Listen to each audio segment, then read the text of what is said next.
La crié durante 22 años. Pagué absolutamente todo. Su carrera, su coche, su piso y hasta la fianza del lugar donde iba a celebrar su boda. Entonces, me miró a los ojos y me soltó que su boda había sido ayer, solo para gente especial. Una semana después, me llamó gritando porque el alquiler del piso no se había pagado. Le respondí. ¿No te lo he dicho? Me llamo David López. Tengo 53 años y he pasado las últimas 2 décadas siendo el padre de una chica que no compartía mi sangre, pero que era mía en todo lo que importaba. O eso creía yo. Soy dueño de una cadena de lavanderías y centros de limpieza en seco con 4 locales repartidos por toda el área metropolitana de Madrid. Nada del otro mundo, pero un trabajo honrado que me permitió darle una buena vida a mi hija, Lucía. Lo suficiente para criarla, pagarle la universidad y ayudarla a empezar su camino en el mundo. El momento en que todo cambió fue un martes por la mañana. Me pasé por su piso en el barrio de Malasaña para dejarle unas cosas que se había olvidado en mi casa durante su última visita. Eran materiales para la planificación de la boda. Los planos de las mesas, los contratos con los proveedores de catering y muestras de tela. Había estado usando mi mesa del comedor como centro de mando durante meses. Llamé a la puerta. Lucía me abrió con el móvil en la mano, todavía en pijama, aunque eran casi las 11 de la mañana. Detrás de ella, pude ver cajas de mudanza. Me pareció extraño, no me había mencionado nada de mudarse.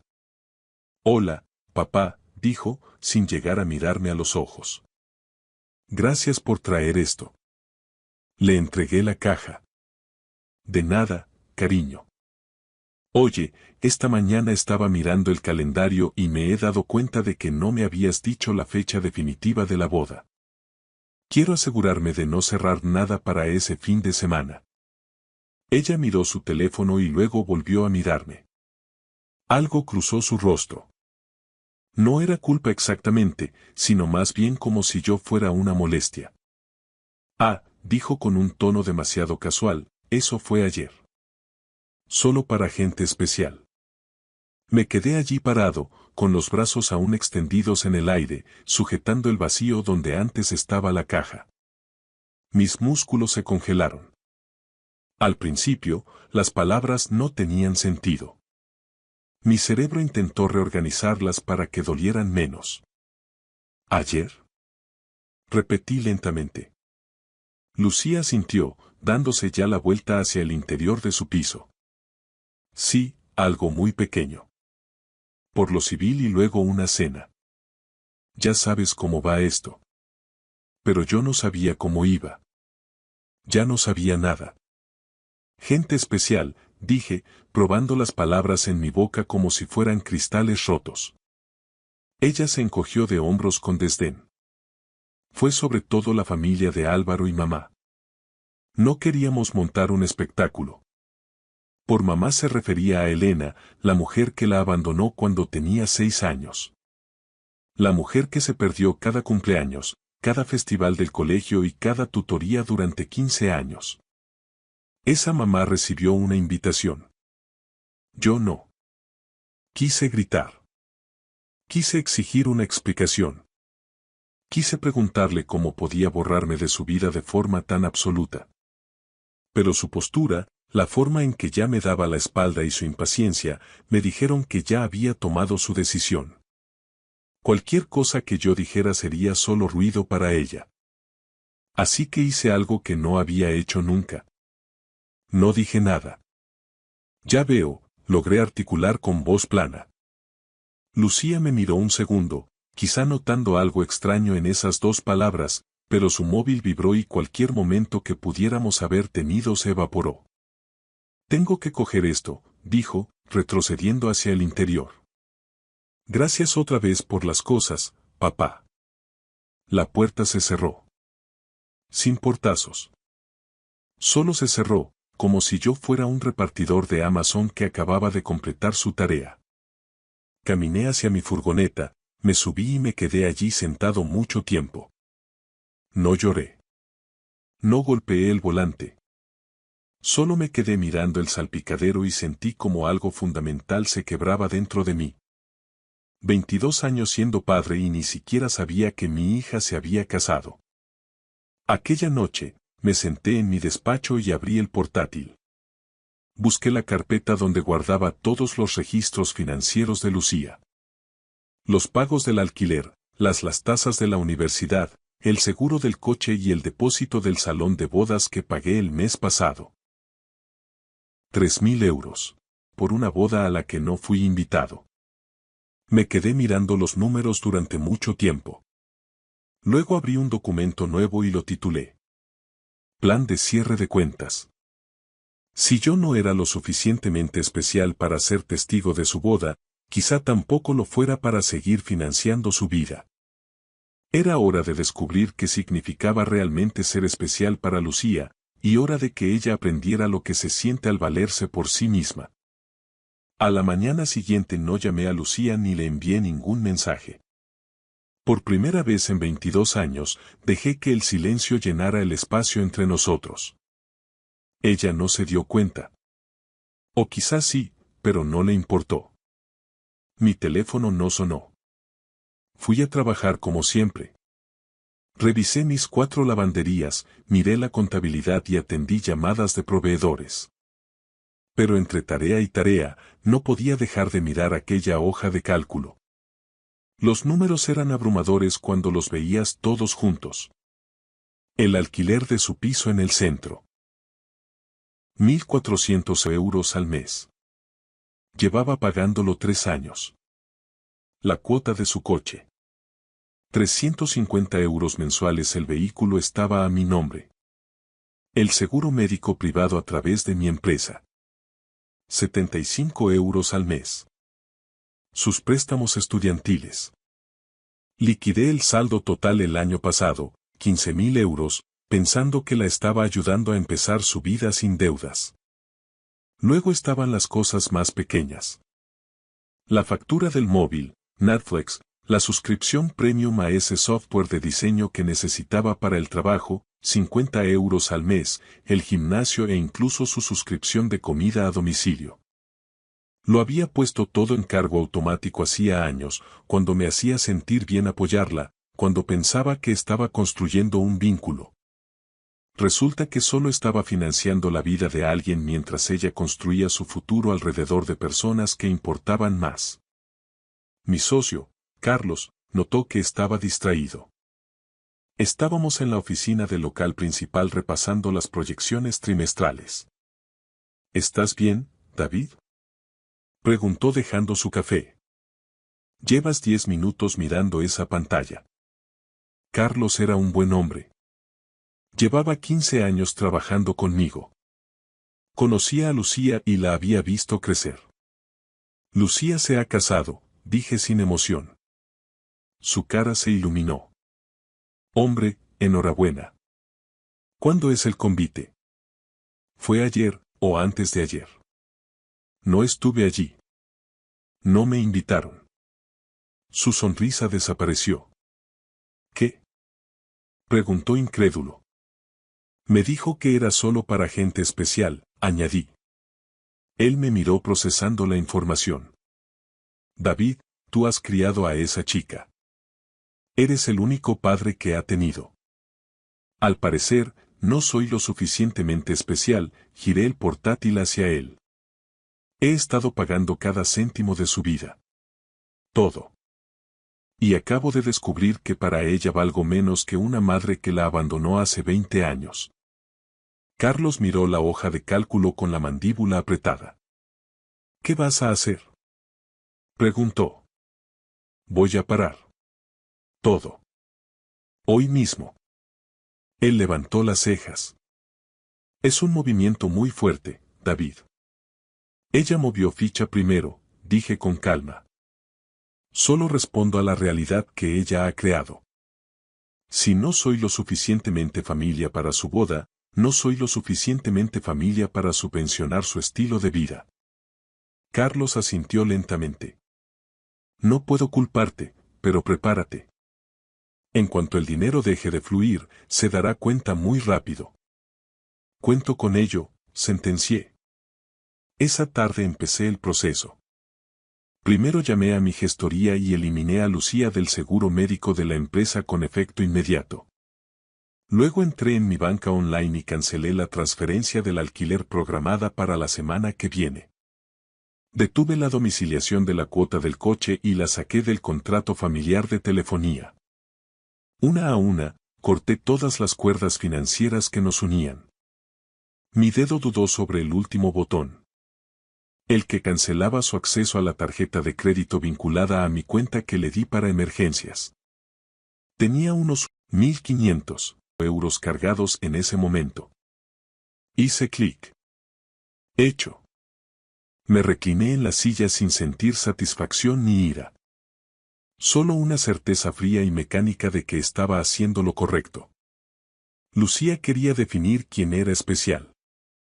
Perfecto. Ahora aprendería lo que pasa cuando no lo eres.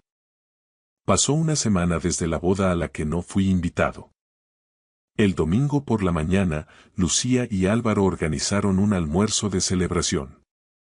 Me enteré porque la tía de Álvaro, una tal Pilar, me etiquetó por error en una foto de Instagram antes de borrar la etiqueta rápidamente. Pero el daño ya estaba hecho. El restaurante se llamaba El Huerto Urbano, uno de esos sitios modernos de comida ecológica en el centro, con ladrillo visto y mimosas a precio de oro. En la foto, Lucía presidía una mesa larga. Álvaro a su lado, ambos radiantes. Había unas 20 personas a su alrededor. La familia de él, amigos que no reconocí y allí, 3 asientos más allá, estaba Elena, mi exmujer. Llevaba el pelo impecable, manicura recién hecha y un vestido que parecía carísimo, interpretando a la perfección el papel de madre de la novia. Esa maternidad se acabó cuando Lucía tenía 6 años porque, según sus propias palabras en los papeles del divorcio, ser madre no era su vocación. Amplié otra foto que alguien había subido. Álvaro estaba de pie, con la copa levantada, haciendo un brindis. El pie de foto decía: por la familia que siempre creyó en nosotros. Yo creí en Lucía cuando quiso dejar la carrera en segundo. Creí en ella cuando cambió de especialidad 3 veces. Creí en ella cuando aceptó ese trabajo mal pagado de marketing en lugar del puesto en una corporación para el que yo le había conseguido la entrevista. Y Elena. Elena enviaba una tarjeta de cumpleaños quizá una vez cada 3 años. Pero ella fue invitada al almuerzo. Ella se sentó en esa mesa, disfrutando de la celebración y fingiendo que había estado allí todo el tiempo. Dejé el móvil y fui a mi despacho. Saqué una caja de seguridad del armario donde guardo los documentos importantes. Dentro había 22 años de recuerdos. Notas del colegio, programas de festivales de danza, los papeles de la adopción y fotos de Lucía a todas las edades.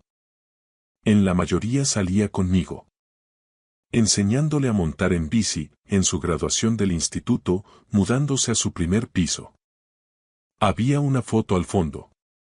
Lucía con 8 años, con su sonrisa mellada, sosteniendo una tarjeta de cartulina que ella misma había hecho. Al mejor papá del mundo, escrito con ceras de colores y corazones por todas partes. Me quedé mirándola un buen rato. Luego volví a meterlo todo en la caja y la cerré. La archivé como si fuera una prueba en un caso que ya había sido sentenciado. Mi teléfono vibró. Un mensaje de Carlos. He visto las fotos del almuerzo. ¿Estás bien? Le respondí, bien. Terminando de cerrar algunas cosas. Lo que estaba cerrando era la última pieza, la que me había guardado esperando que Lucía me contactara para disculparse o reconocer lo que había hecho. No lo hizo. Abrí el portátil y entré en el portal de la inmobiliaria que gestionaba el piso de Lucía. Yo había firmado como avalista de su contrato de alquiler hacía 2 años porque ella no tenía suficiente historial crediticio. Técnicamente, yo era el responsable legal de su renta.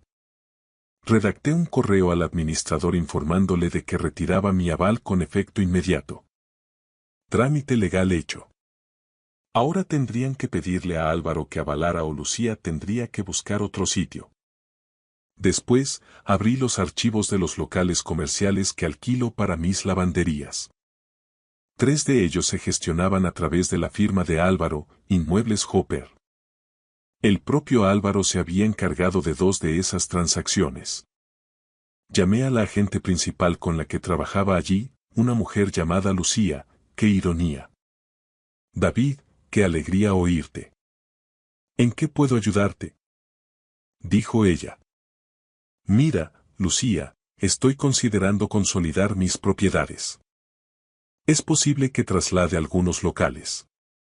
Quería saber con cuánto tiempo de antelación tengo que avisar para no renovar los contratos. Hubo una pausa. Bueno, en 2 de ellos tienes 90 días. El tercero va mes a mes, respondió ella. ¿Estás pensando en mudarte? Solo explorando opciones. Gracias, contesté.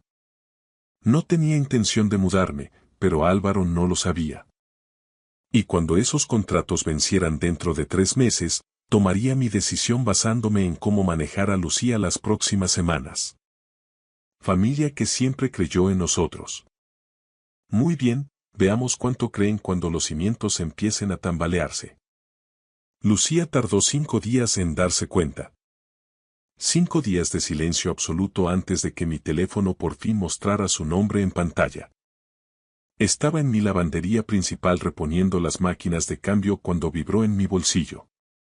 Lo miré, dejé que sonara 2 veces más y entonces respondí. David López, dígame. Papá. La voz de Lucía sonaba estresada. Oye, esto. He estado intentando localizarte. Ah, sí. Seguí metiendo monedas de 1 euro en la máquina. No he visto ninguna llamada perdida.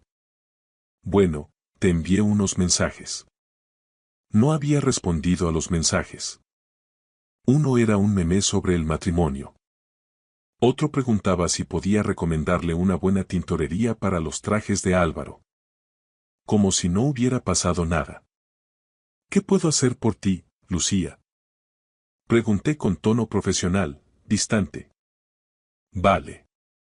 Mira, está pasando algo raro. El recibo del alquiler ha sido devuelto. El casero me ha enviado un correo muy borde sobre recargos por demora y he mirado mi cuenta y el dinero simplemente no está. ¿Ha pasado algo con la transferencia? No ha pasado nada con la transferencia, dije con calma. Es que he dejado de hacerlas. Silencio al otro lado. ¿Cómo que has dejado de hacerlas?, preguntó. Exactamente eso. Ya no voy a pagar tu alquiler. ¿Pero por qué? Papá, no entiendo nada. ¿He hecho algo? La pregunta era tan absurda que casi me río. ¿Qué si había hecho algo? Como si excluirme de su boda fuera un simple despiste. Lucía, dije manteniendo la voz firme, te casaste hace semana y media. No me lo dijiste. No me invitaste. Dijiste que era solo para gente especial. He pensado mucho en esa frase y he decidido que, si no soy lo suficientemente especial para formar parte de los momentos importantes de tu vida, tampoco lo soy para financiarlos. Dios mío. Su voz se volvió defensiva. ¿Hablas en serio? Me estás castigando por lo de la boda. No te estoy castigando. Estoy ajustando mis compromisos financieros para que reflejen la relación que realmente tenemos, no la que yo pensaba que teníamos. Esto es una locura, empezó a gritar. Estás siendo un mezquino. ¿Mezquino? Repetí. Interesante elección de palabras. Dime, Lucía, ¿cuánto es tu alquiler? 1.400. Ya lo sabes.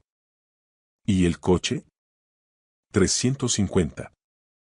¿Y el seguro médico? Ella dudó. No sé. 200, quizá. No lo sabes, dije en voz baja, porque nunca has tenido que pensarlo. Me he encargado de todo durante tanto tiempo que ni siquiera sabes cuánto cuesta tu propia vida. Eso va a cambiar. Papá, por favor, su voz se quebró un poco, cambiando de táctica. Álvaro y yo estamos muy apretados ahora mismo. La boda costó más de lo previsto y él está esperando una comisión importante que no llegará hasta el mes que viene. No podemos pagar el alquiler y todo lo demás ahora.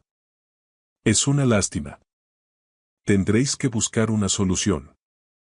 ¿No puedes cubrirlo solo esta vez? Te lo devolveré. Esa frase. Te lo devolveré. Me la había dicho 100 veces a lo largo de los años. Jamás cumplió ni una sola vez. No, Lucía. No puedo. No puedes o no quieres. Espetó ella. Ambas cosas, cerré la máquina de cambio y eché la llave. Tú elegiste quién era tu familia. Ahora yo elijo la mía. Esto es increíble. ¿De verdad vas a hacer esto por una boda? Esto no es por una boda, mi voz endureció.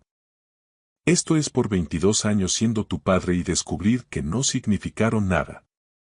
Me borraste, Lucía. No te sorprendas si yo dejo de aparecer. Oí un sollozo ahogado. Ninguno de los dos habló.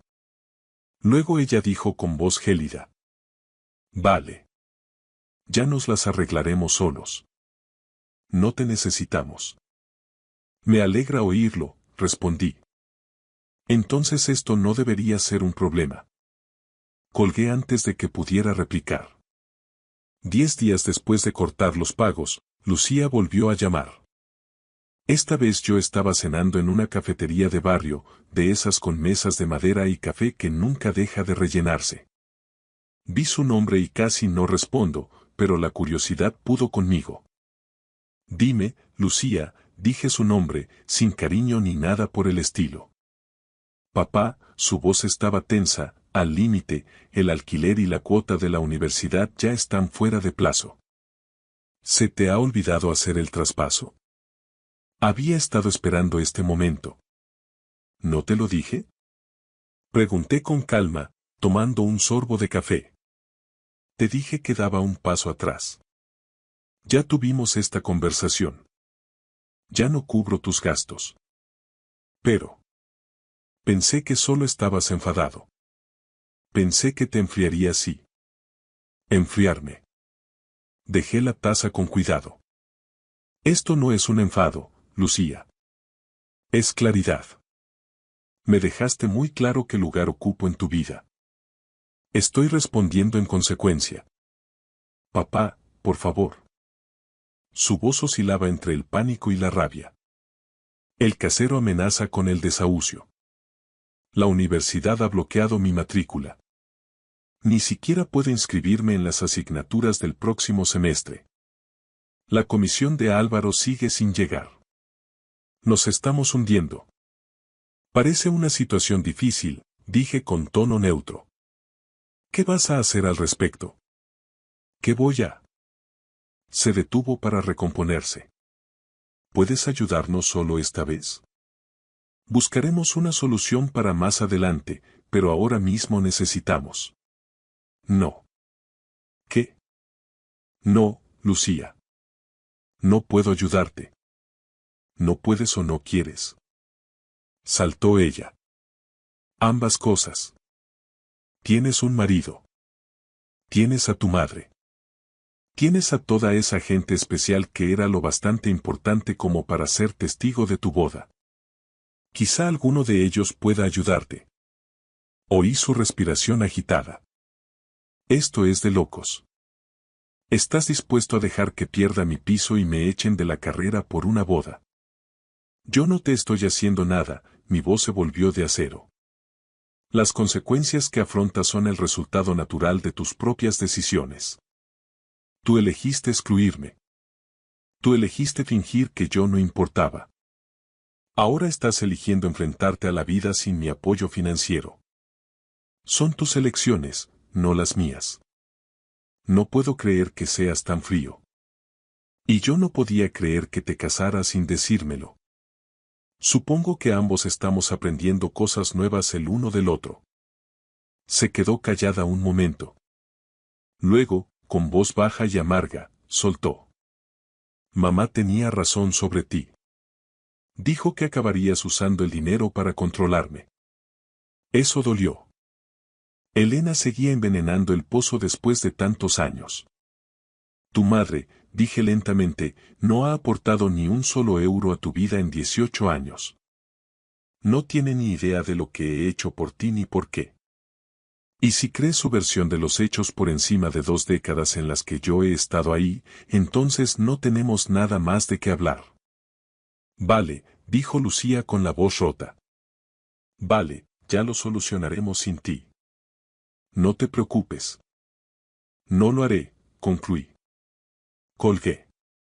Me quedé allí sentado mientras mi café se enfriaba y sentí un cambio definitivo en mi interior. No fue arrepentimiento ni satisfacción, solo una silenciosa sensación de final. El puente estaba ardiendo y yo era quien había encendido la cerilla. Pilar, la tía de Álvaro, no era el tipo de mujer que pasaba por alto los detalles. A sus 63 años, tras 4 décadas como auxiliar jurídica, la observación era su superpoder. Así que, cuando asistió al almuerzo de su sobrino y notó las omisiones, las preguntas desviadas y la forma en que Elena se pavoneaba contando anécdotas de la infancia de Lucía, sus instintos se activaron. Algo no encajaba. Esa noche hizo lo que cualquier buena profesional haría. Investigar. Empezó por las redes sociales. El Facebook e Instagram de Lucía eran una mina de oro. Encontró un álbum titulado Mi héroe de hacía 6 años. Fotos de Lucía con un hombre al que Pilar no había visto en el almuerzo y del que nunca había oído hablar. David López. Allí estaba él en su graduación, rebosante de orgullo mudándola a la universidad enseñándole a conducir. Decenas de fotos que abarcaban años. Siempre allí, siempre presente. Pilar siguió bajando. Encontró un post de hacía 3 años. No podría haber terminado la carrera sin el apoyo de papá. Eternamente agradecida por todo lo que ha hecho por mí. Papá, no David. Papá. Pilar abrió otra pestaña y buscó el nombre de David. Encontró su negocio, Lavanderías López, con 4 locales y una reputación sólida. Luego encontró algo más. Un recibo publicado en un grupo comunitario agradeciendo a David su generosa donación a un fondo de becas. 15.000 euros donados en nombre de Lucía. Se reclinó en su silla. Las piezas encajaban. Este hombre había criado a Lucía, pagado su educación, apoyado su vida durante años y no estuvo en la boda, ni en el almuerzo, ni fue mencionado ni una sola vez. Pilar cogió el teléfono y llamó a su hermano, el padre de Álvaro. Gerardo, dijo cuando él respondió, necesito preguntarte algo sobre la boda de Álvaro. ¿Quién pagó exactamente todo esto? Bueno, Gerardo dudó, Álvaro y Lucía cubrieron la mayor parte. Creo que la madre de Lucía ayudó con algunos costes. ¿Por qué? ¿David López aportó algo? ¿Quién es ese? Gerardo, dijo Pilar con tono sombrío, acabo de pasar una hora revisando las redes de Lucía. David López crió a esa chica. Es su padre adoptivo.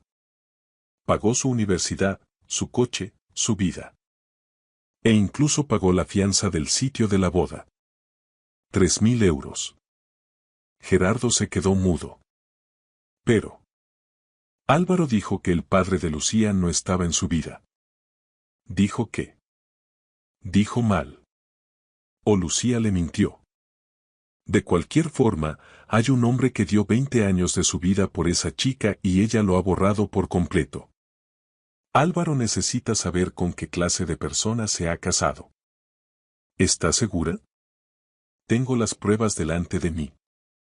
Fotos, posts, mensajes de agradecimiento. Está todo aquí, Gerardo. Esa chica ha cortado al hombre que la crió para reemplazarlo por una mujer que la abandonó de niña. Y nadie en ese almuerzo tenía ni idea. ¿Qué quieres que haga? Cuéntale la verdad a Álvaro, dijo Pilar con firmeza, antes de que se meta más a fondo. ¿Por qué si Lucía puede hacerle esto al hombre que la crió, qué será capaz de hacerle a tu hijo? Álvaro estaba sentado frente a su padre y su tía Pilar en el salón de sus padres. Sobre la mesa de centro había una carpeta con capturas de pantalla y fotos de David López y Lucía a lo largo de los años. Esto no tiene sentido, decía Álvaro pasando las hojas. Lucía me dijo que su padre se fue cuando era pequeña. Que su madre la crió casi sola. Pilar se inclinó hacia adelante. Álvaro, tu mujer te ha mentido. David López adoptó a Lucía cuando tenía 2 años. La crió y lo pagó todo. Su educación, su coche, su piso. Incluso pagó los 3.000 euros del depósito para vuestra boda. Álvaro palideció. ¿El depósito del salón? Pero Lucía dijo que eso lo cubrió su madre. Elena no ha aportado un céntimo a la vida de Lucía en casi 20 años, dijo Pilar mostrándole otra captura. Mira esto. Un post de Lucía de hace 3 años agradeciendo a David que pagara sus préstamos de estudiante. 15.000 euros. Álvaro, a ese hombre es a quien habéis excluido de vuestra boda. Álvaro se levantó bruscamente y empezó a caminar de un lado a otro. Ella dijo que sería algo íntimo. Solo familia inmediata. Y que David no era familia inmediata. La voz de Pilar fue afilada. El hombre que la crió no era familia inmediata, pero una mujer que la abandonó sí lo era. Gerardo, el padre de Álvaro, habló en voz baja. Hijo, tienes que entender lo que esto significa. Si Lucía puede reescribir la historia de esta manera, si puede borrar a la persona que se lo dio todo, ¿qué más te puede estar ocultando? Álvaro se detuvo, pasándose las manos por el pelo. Tengo que hablar con ella. Antes de que lo hagas, dijo Pilar levantándose, deberías saber algo más. David es dueño de varios locales comerciales. 3 de ellos los gestionas tú a través de tu firma. Son vuestras cuentas más grandes, Álvaro. Y, por lo que entiendo, esos contratos vencen pronto. A Álvaro se le cayó el alma a los pies. ¿Estás diciendo que podría cancelarlos? Digo, añadió Pilar con cuidado, que el hombre al que tú y tu mujer habéis despreciado en el día más importante de su vida resulta que tiene una influencia significativa en tu carrera. Y ahora mismo, tiene todos los motivos del mundo para llevarse su negocio a otra parte. Álvaro volvió a sentarse pesadamente. Su boda, su matrimonio y su carrera se sentían de repente como si estuvieran construidos sobre arena. ¿Qué hago?, preguntó en un susurro. Pilar puso una mano en su hombro. Averigua con quién te has casado realmente, Álvaro. Y luego decide si es alguien con quien quieres construir una vida. Esa noche, Álvaro llegó a casa y encontró a Lucía en la mesa de la cocina, con el portátil abierto y visiblemente estresada. Había facturas por todas partes. Avisos de alquiler, extractos bancarios, deudas de tarjetas. Tenemos que hablar, dijo Álvaro con voz plana. Lucía levantó la vista. Ahora no, Álvaro. Estoy intentando ver cómo vamos a pagar el alquiler. Mi padre todavía no ha hecho la transferencia. No le llames así, interrumpió Álvaro. Lucía parpadeó. ¿Qué? A David. No le llames papá después de lo que le has hecho. Su rostro cambió, volviéndose defensivo. ¿De qué estás hablando? Álvaro sacó su teléfono y le mostró la foto que Pilar le había enviado. Lucía de adolescente con David en su graduación. ¿Quién es este, Lucía? Ella miró la foto y desvió la vista. Es David. Ya te hablé de él. No, no lo hiciste. Me dijiste que tu padre no estaba en tu vida. Me dijiste que tu madre te crió. Pero David López te adoptó cuando tenías 2 años. Pagó tu carrera, tu coche, tu piso. Pagó 3.000 euros por el sitio de nuestra boda, una boda a la que no fue invitado. Lucía se levantó, haciendo que la silla chirriara contra el suelo. ¿Quién te ha contado todo eso? ¿Qué importa? Es verdad, ¿no? Ella se cruzó de brazos. Es complicado. No lo es, Álvaro levantó la voz. Me mentiste. Me dijiste que eras independiente, que te habías pagado tú los estudios. Pero todo el tiempo había un hombre financiándolo todo y lo borraste de tu historia, de nuestra boda. No lo borré. Simplemente. Nos distanciamos. Lucía, hay fotos tuyas de hace 2 años llamándolo el mejor padre del mundo. Eso no es distanciarse. Eso es deliberado. Ella se dio la vuelta, mirando por la ventana de la cocina. No lo entiendes. Mi madre de verdad, quería estar en mi boda. Era importante para ella.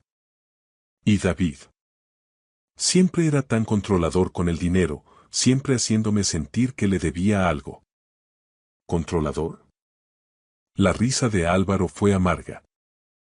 Lucía, lo pagaba todo y, al parecer, nunca pidió nada a cambio. Eso no es ser controlador. Eso es ser un padre. Y lo has desechado como si fuera nada. Lucía se giró, con lágrimas en los ojos. ¿Y qué? ¿Ahora estás de su lado?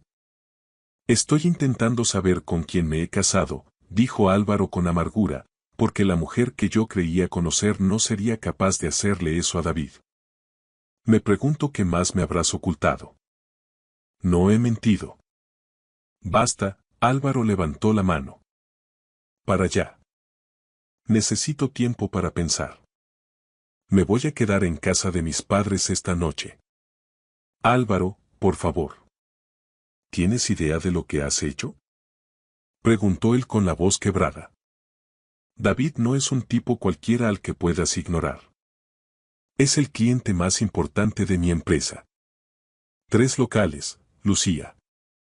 3 de nuestras cuentas más valiosas. ¿Y sabes qué pasará cuando esos contratos venzan en 2 meses? Se los va a llevar. ¿Por qué iba a hacer negocios con la empresa del hombre que se casó con su hija malagradecida? El rostro de Lucía se quedó blanco. Él no haría eso. ¿Por qué no? Lo has echado de tu boda. Me dijiste que no importaba.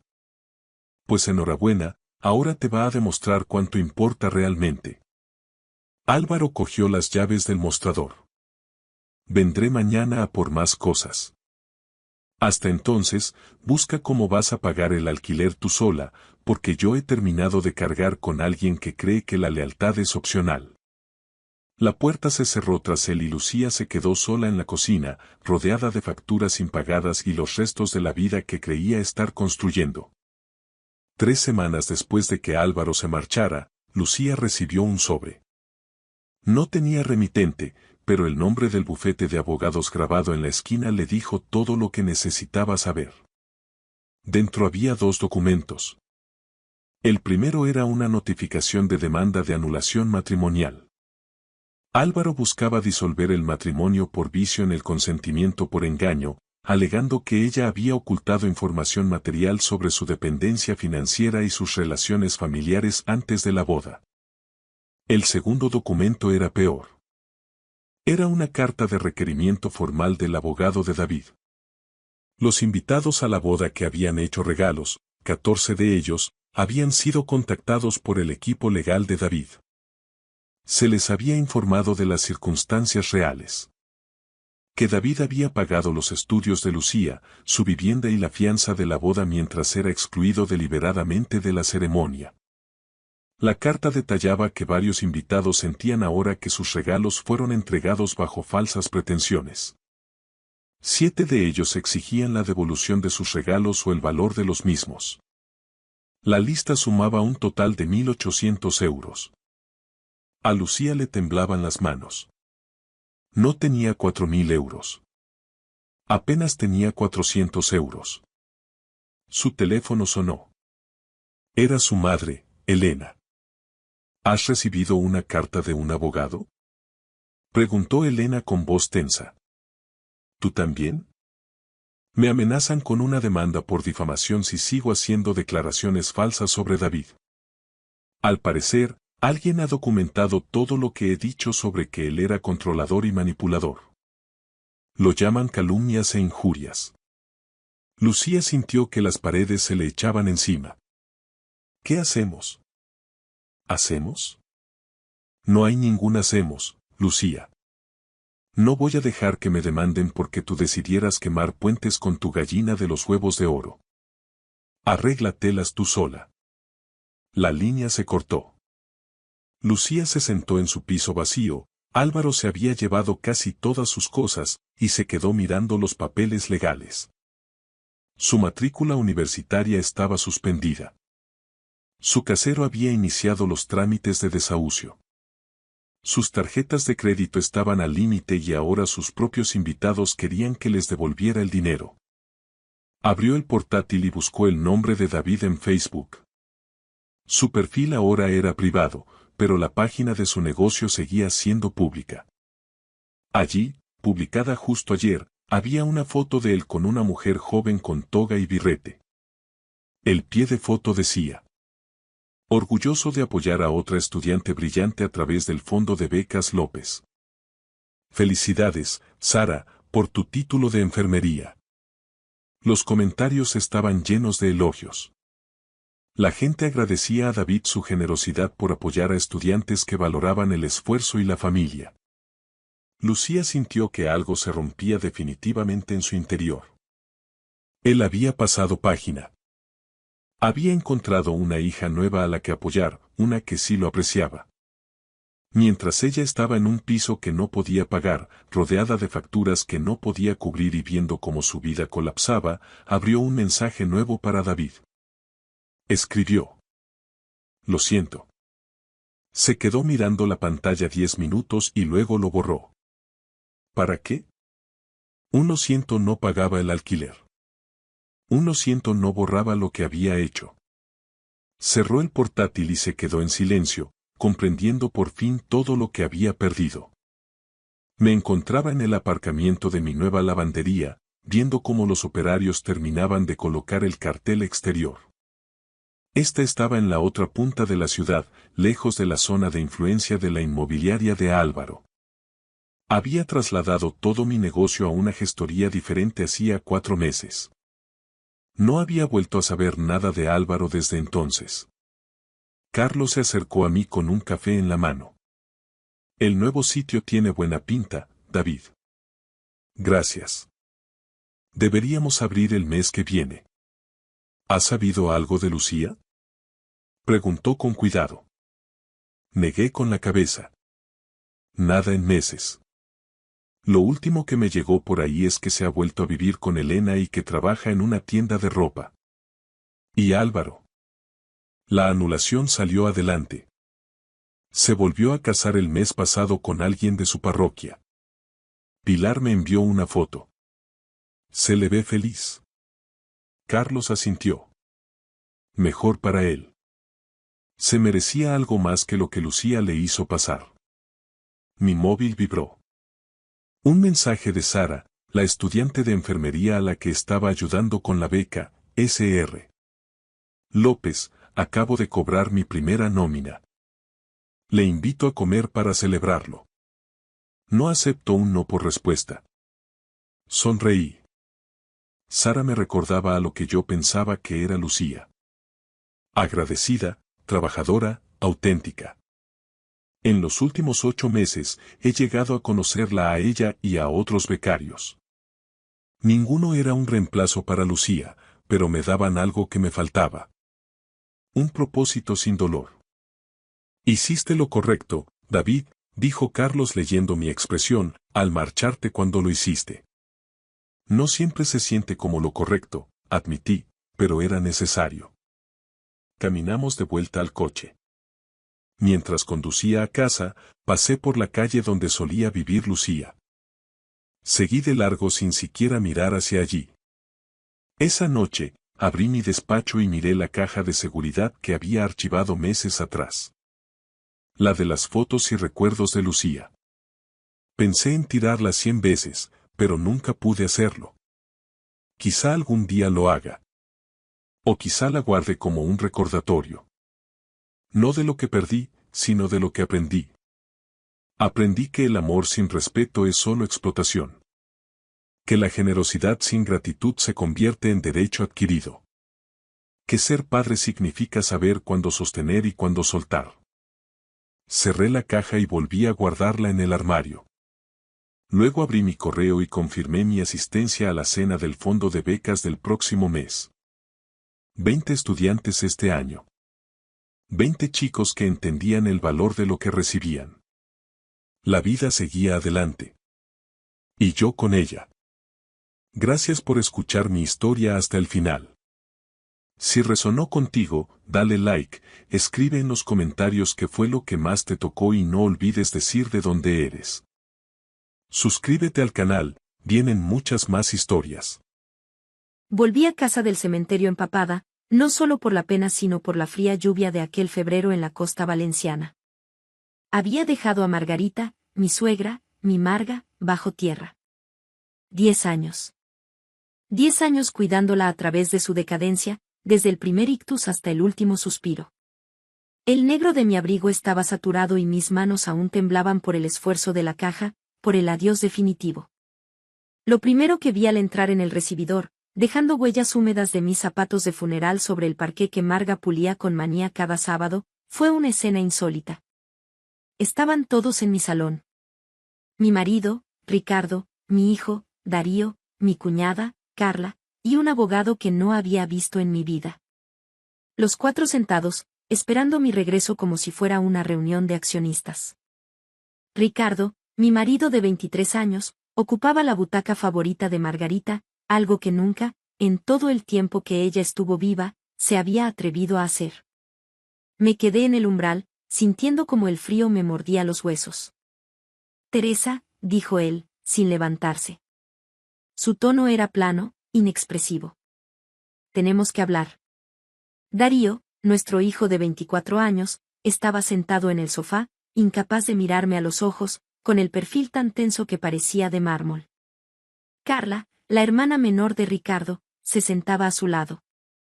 Llevaba una carpeta sobre el regazo y, algo que me pareció de una crueldad exquisita, no se había quitado las gafas de sol que usó en el entierro, a pesar de estar bajo la tenue luz de la lámpara de nuestro salón.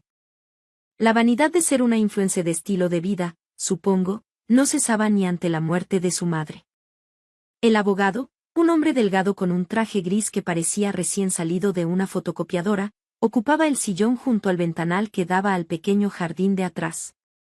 ¿Puedo al menos quitarme el abrigo?, pregunté, notando el esfuerzo que me costaba cada palabra. Esto no llevará mucho tiempo, espetó Carla. Su voz, siempre tan aguda, sonaba más fría que la lluvia de la calle. Me colgué el abrigo en el perchero que Marga había comprado en un mercadillo de antigüedades. Ella me había contado la historia de esa pieza mientras yo le cambiaba la cuña, intentando distraerla de la indignidad de su estado. Teresa, siéntate, ordenó Ricardo. Había algo en su voz que no reconocí. Una autoridad helada, ajena a nuestro matrimonio. Me senté en el puff, el único asiento que quedaba libre en mi propia casa. Carla abrió la carpeta con un chasquido seco que resonó en el silencio. Encontré el testamento de mamá, anunció. Estaba en su dormitorio, en el cajón de las mesillas donde guardaba sus medicamentos. Sentí como se me encogía el pecho.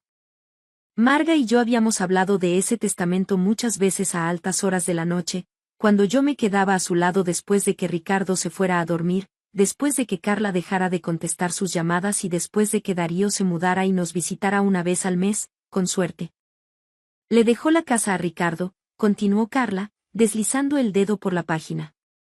Junto con todos sus ahorros, que ascienden a unos 450.000 euros. La habitación pareció inclinarse ligeramente. Me aferré al borde del puff para no caer. ¿450.000 euros? Todo el dinero de Marga, la pensión, los ahorros de toda una vida. Carla levantó la vista. Las gafas de sol, absurdas en el interior, reflejaban mi propio rostro pálido. ¿Y para ti, Teresa?, preguntó. Te dejó 4.500 euros por tus servicios. Por mis servicios. 10 años de servicios. 10 años despertando cada 3 horas para girarla y evitarle las úlceras por presión. 10 años triturando su comida y alimentándola por sonda. 10 años bañándola, vistiéndola, controlando su medicación, llevándola a cada consulta en el Hospital Universitario y Politécnico La Fe de Valencia, sentada a su lado durante la quimioterapia, la radioterapia, y los últimos días de cuidados paliativos, cuando cada respiración era una batalla. 4.500 euros. Eso no es posible, dije en voz baja. Marga me dijo. Mamá estaba tomando mucha medicación, me interrumpió Ricardo. No siempre tenía las cosas claras. Si las tenía claras, repliqué. Las tenía muy claras. Me dijo que la casa sería mía. Dijo que era lo justo después de todo. No hay nada sobre ti en el testamento, excepto esos 4.500 euros, dijo Carla, dando un golpecito al papel. Está todo aquí, en blanco y negro. El abogado se aclaró la garganta, una formalidad innecesaria. Señora Vidal, soy Alberto Pérez. Me han solicitado para atestiguar la lectura de este testamento y para informarle que tiene un plazo de 48 horas para desalojar la propiedad. 48 horas. Miré a mi hijo. Darío. Él clavó la vista en sus manos. Papá dice que es lo que la abuela quería. Tu padre no la visitó durante 6 meses antes de que muriera, me oí decir.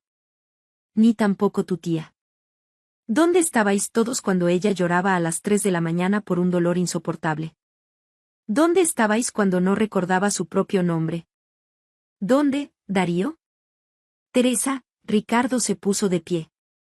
Me pareció más alto de lo que recordaba. O tal vez yo me había encogido. Esto es lo que quería mi madre. Recibirás tus 4.500 euros. Darío se queda con nosotros. Tienes que hacer tus maletas y marcharte. Con nosotros. Dijo con nosotros. Como si Darío y Carla fueran una nueva unidad familiar y yo fuera la intrusa, la sirvienta despedida. Hacer mis maletas, repetí. Tiene 48 horas, insistió el abogado. Después de eso, si no ha desalojado la propiedad voluntariamente, nos veremos obligados a iniciar un proceso de desahucio. Me levanté lentamente. Sentía las piernas como gelatina, pero no les daría el gusto de verme caer. Lo entiendo, dije. Creo que todos se sorprendieron. Quizás esperaban gritos, lágrimas, un drama. Pero de 10 años de enfermería había aprendido algo. No se puede pelear cada batalla en el momento en que ocurre. A veces, hay que esperar. Hay que evaluar. Hay que planificar. Subí las escaleras hasta el dormitorio que había compartido con Ricardo desde que cumplimos 40 años, el mismo en el que había pasado tantas noches despierta, escuchando la respiración de Marga a través del monitor de bebé reutilizado, lista para correr a su habitación si me necesitaba. Saqué mi maleta del armario y empecé a empacar. Toda mi vida había sido la responsable, la que se casó joven e hizo que funcionara. La que puso en pausa mi propia carrera de enfermería cuando a Marga le dio el primer ictus, porque Ricardo insistió en que su madre necesitaba el cuidado de la familia, no de extraños a sueldo. Yo era la que sonreía y asentía cuando Carla llegaba 2 veces al año con regalos caros y quejas sobre lo difícil que era su vida como influencer de moda. Empaqué mis uniformes de enfermera, aunque hacía una década que no los usaba. Guardé el pequeño joyero que Marga me había regalado por mis 60 cumpleaños. Metí los álbumes de fotos que Ricardo quería tirar porque, según él, ya están digitalizados. Y luego, empaqué el sobre. El sobre que Marga me había presionado en la mano 3 días antes de morir, cuando tuvo uno de sus momentos de lucidez, cuando la neblina de morfina se levantó y me agarró la muñeca con una fuerza sorprendente. Teresa, me susurró. Mis hijos no son buenas personas. Lo sé ahora. Siento no haberlo visto antes. No digas eso, le dije, acariciándole el cabello hacia atrás. Solo están ocupados. No los defiendas, me reprendió. Siempre has defendido a todos los demás. Es hora de que alguien te proteja a ti. Sacó el sobre de debajo de su almohada. No lo abras hasta después de que me haya ido. Prométemelo. Se lo había prometido. Ahora el sobre yacía en el fondo de mi maleta, todavía sellado. Había cumplido mi palabra, incluso en el funeral, incluso cuando cada instinto me gritaba que lo abriera. Pasé las siguientes 48 horas en un lúgubre hostal Ruta del Sol, junto a la antigua carretera A4 que iba hacia Madrid. La habitación olía a tabaco y lejía, y el calefactor hacía un ruido de traqueteo que me mantuvo despierta. Utilicé los 4.500 euros que Carla había transferido a mi cuenta, aparentemente todo mi valor después de una década de devoción, para pagar 2 semanas de alojamiento y comprar algo de comida en el supermercado de descuento cercano. Al tercer día, abrí el sobre. Dentro había una llave con una etiqueta que decía Caja Banco Nacional y una nota con la caligrafía temblorosa de Marga. Teresa. Conozco a mis hijos. Me preparé para esto. Confía en mí, el verdadero testamento está en la caja. También hay una grabación de vídeo. Llama a Bernardo Winters, de Winters y Asociados. Su número está en la caja. Siento mucho que tengas que lidiar con esto. Te mereces mucho más de todos nosotros. Con amor, Marga. Me quedé sentada en la cama del hostal durante mucho tiempo, sosteniendo esa nota. Luego, llamé a Bernardo Winters.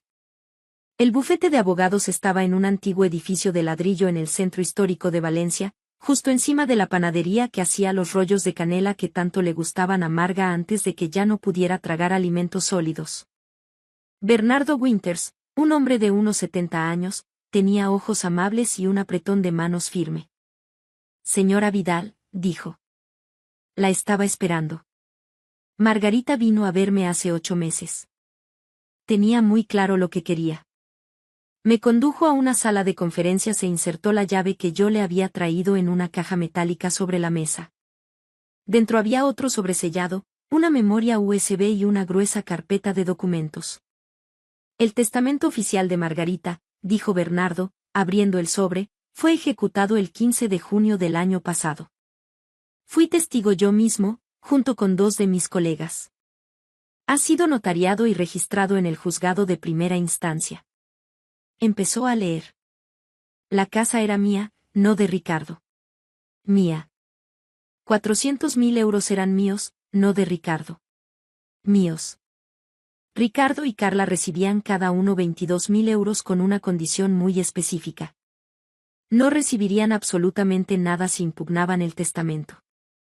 Darío recibía 90.000 euros en un fondo fiduciario al que podría acceder a los 25 años, algo que sucedería en 10 meses.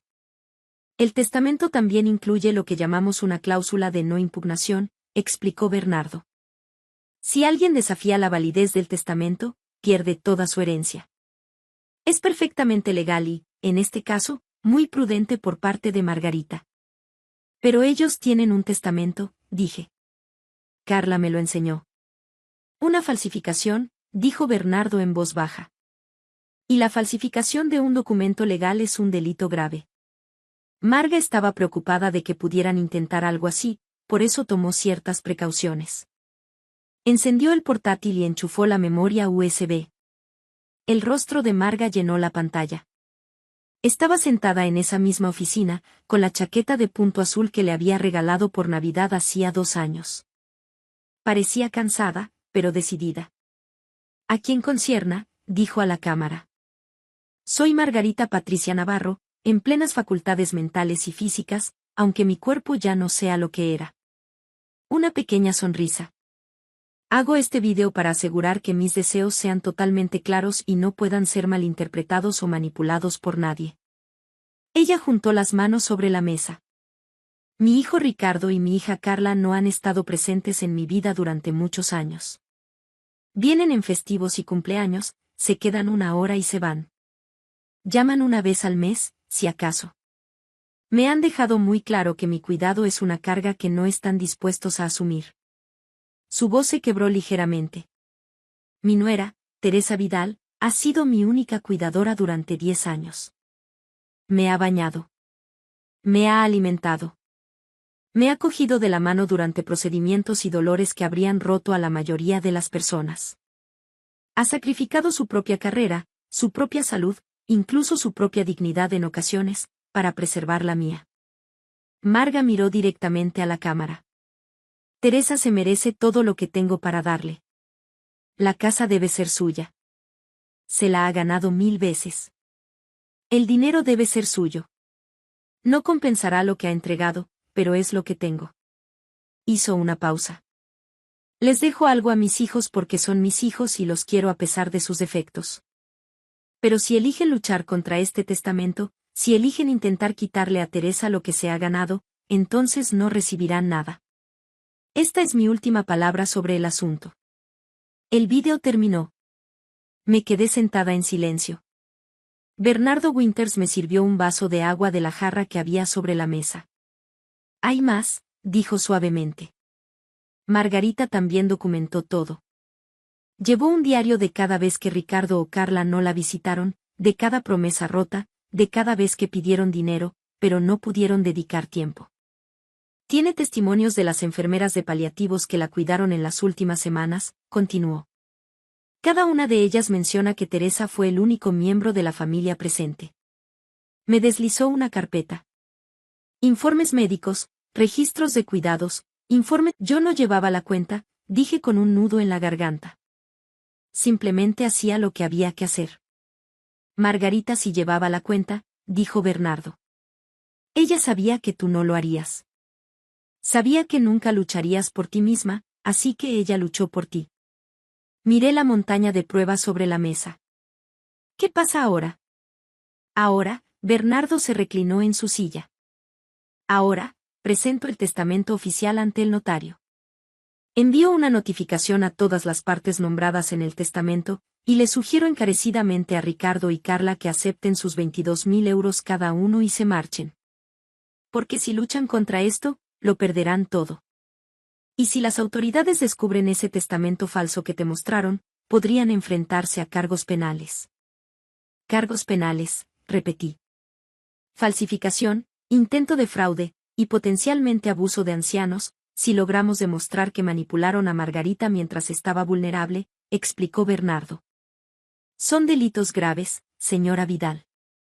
Pensé en Ricardo sentado en la butaca de Marga, en Carla con sus gafas de sol y su voz helada diciendo: por tus servicios.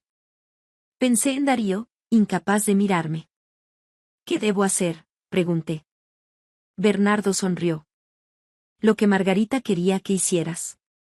Vuelve a casa. Ahora es tu casa. Presenta una denuncia ante la policía sobre el testamento falso si lo deseas. Yo lo recomiendo. Y vive tu vida. Te lo has ganado. Al día siguiente, presenté la denuncia en la Comisaría de Policía Nacional. La inspectora que tomó mi declaración era una mujer de mi edad, con ojos comprensivos y manos eficientes que teclearon todo lo que dije. ¿Aún tiene el testamento falso?, preguntó. No, respondí. Carla se lo quedó. Está bien. Tendremos que obtenerlo como prueba. No contacte con su marido ni con su hermana. Nosotros nos encargaremos. 3 días después, estaba volviendo a llevar mis cosas a la casa, mi casa, cuando 2 coches de policía se detuvieron fuera. Observé desde la ventana cómo los agentes llamaban a la puerta. Ricardo abrió. Vi cómo su rostro cambiaba al ver las placas de identificación. Lo arrestaron allí mismo, en el porche de la casa que no era suya. Arrestaron a él y a Carla, que había estado dentro ayudándole a seleccionar las pertenencias de Marga para venderlas. Darío me llamó esa noche. Mamá, su voz era pequeña. Lo siento mucho. Yo no lo sabía. Papá me dijo que la abuela quería que él se quedara con la casa. Me enseñó el testamento. Pensé que simplemente estabas molesta por haberla perdido y por eso te fuiste. No sabía que era falso. ¿Ayudaste a hacer el testamento?, pregunté. No. No, lo juro. Simplemente lo vi después. Lo vi después. Estaba llorando.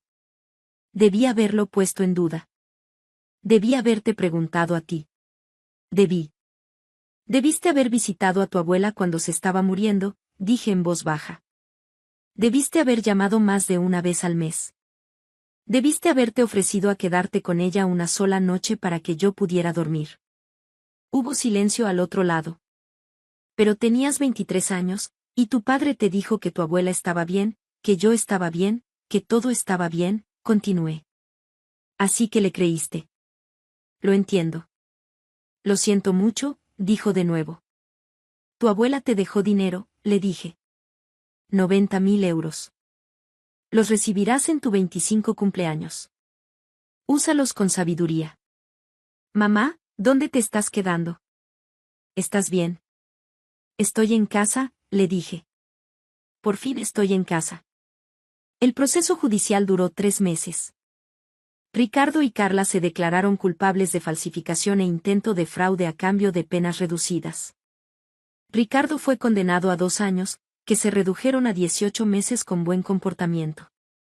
Carla, a 18 meses, reducidos a 1 año. Darío me visitó todas las semanas después de eso. Al principio era incómodo.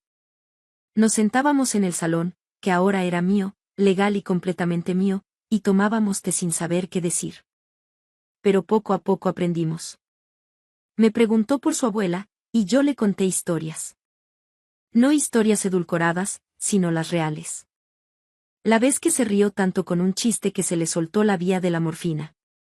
La forma en que insistía en maquillarse con pintalabios, incluso cuando no podía levantarse de la cama. La mañana en que me agarró la mano y me dijo: Teresa, eres la hija que desearía haber criado. ¿Por qué no me lo dijo?, preguntó Darío una vez. ¿Por qué no me dijo que quería dejarte todo a ti? Porque era su nieto, le dije. Y ella te quería, pero también sabía que no estabas listo para escucharlo. Ninguno de vosotros lo estaba. No vendí la casa. Lo pensé, sobre todo durante esas primeras semanas, cuando cada habitación me recordaba la ausencia de Marga. Pero luego me di cuenta de que esta casa no se trataba del edificio, ni del valor de la propiedad, ni de los 4 dormitorios y 2 baños. Esta casa se trataba de la década que había pasado cuidando a alguien que no tenía a nadie más. Se trataba del amor que había crecido entre 2 mujeres que no estaban unidas por lazos de sangre, pero que se habían convertido en familia de todos modos. Se trataba de que Marga me vio de verdad, cuando mi propio marido había dejado de hacerlo. En su lugar, hice algo diferente.